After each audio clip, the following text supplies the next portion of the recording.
Spurs rumors, San Antonio willing to trade 8th pick, interested in free agent Tobias Harris. As the draft nears, rumors are starting to crop up.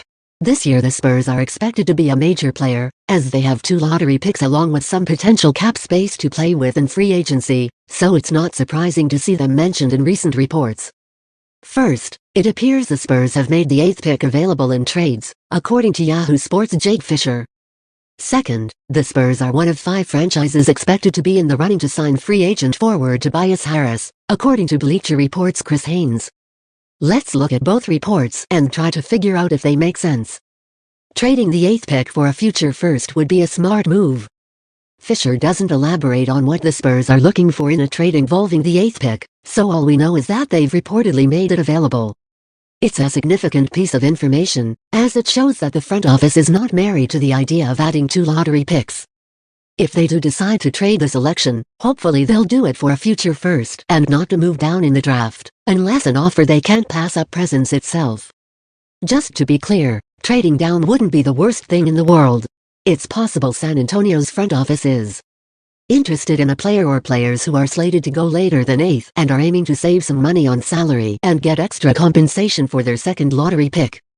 The problem with that strategy is that this draft in particular could be an unpredictable one, as there is no consensus at the top and many teams are reportedly looking to trade up or down. They might move down convinced that their target will drop, but someone else might move up and grab them. A less risky and arguably smarter strategy to employ if there is no one in the range of the 8th pick they are enamored with would be to trade this year's pick for a future one. Doing so would allow them to continue to add cheap talent as Victor Wembanyama develops and the roster gets more expensive. They would also create more cap room this offseason, as the cap hold for the 8th pick, worth around $6 million, would disappear from their books. The Spurs also have 2 second-rounders with which to add youth on more team-friendly contracts if they feel like taking a swing on a project.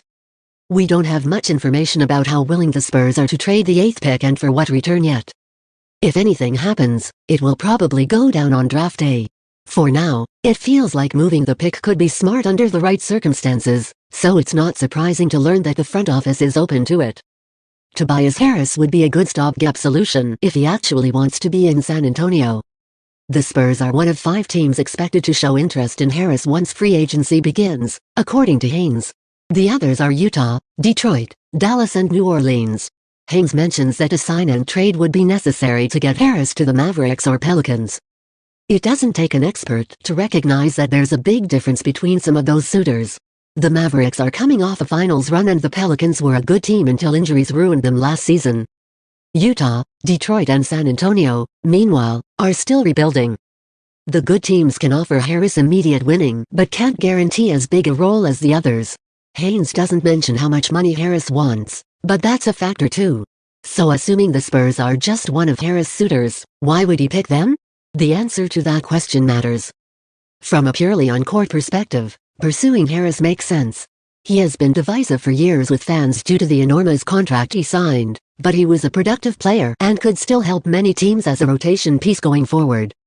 He would offer the Spurs shooting, positional versatility and size in the frontcourt next to Jeremy Sochan and Victor Wembanyama as they develop. He's clearly not a long-term piece, as he turns 32 years old soon, but for a season or 2 he would be valuable. At some point, teams just need to sign good players, and Harris is talented and would be a good fit in San Antonio. The concern with any proven player like Harris is less about his talent and more about whether he joined the Spurs for the right reasons. Harris was heavily criticized in Philadelphia for being passive, so if he's just looking for one last big payday and to avoid the pressure that comes with playing for a contending team, San Antonio could be getting a complacent veteran who's just along for the ride instead of a committed, hardworking culture setter. If Harris' mindset and goals match the Spurs, he could be valuable on the court. If they don't, some free agents might fit better.